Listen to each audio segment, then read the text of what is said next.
Now, I thought the same thing for years, but it did exist. It was a temporary committee formed to plan the ceremony around the opening of the airport. But I will concede that choosing that name was a terrible idea.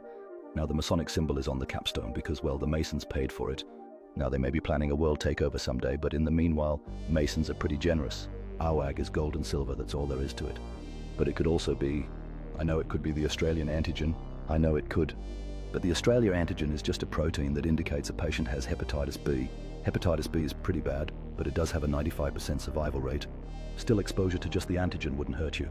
In fact, the Australia antigen was used to create a vaccine for hepatitis B. The doctor who discovered it actually won the Nobel Prize for this. Now, the murals are weird, no doubt.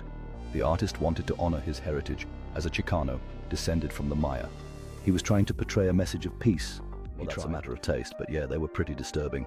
The murals have since been removed and are now in storage. Now, things like the murals, the horse, the gargoyles, these are all done by local artists with no direction from the airport. And I don't think the administrators at the airport were trying to give hints about something sinister, but I will say they had terrible taste in art. Now, the sprinklers in the tunnels, they're not there to spray citizens with gas. They're there because of fire code. Concrete doesn't burn, but plenty of other things down there would. The 5 buried buildings. I can't find any evidence that they ever existed. Now, I'm not saying they didn't, I'm just telling you I couldn't find anything. But honestly, I hope they exist because it just makes the story that much more fun. As for Phil Schneider, he did die under mysterious circumstances, and I go into it in more detail in the Dull Space episode. But in a nutshell, Phil was mentally distraught and made up a lot of his stories. And in that episode I can't say that he lied about everything, but he did lie about some things, and when you do that, we have to question everything you say. His death was weird, though. Now, if there are secret tunnels down there, I'm not sure we would know about them, so we can't completely discount the idea. As you know, in case of nuclear war or some disaster, the president is taken to a bunker for COG protocols, also known as continuity of government. These bunkers are fortresses where elected leaders can coordinate military response and manage the entire country.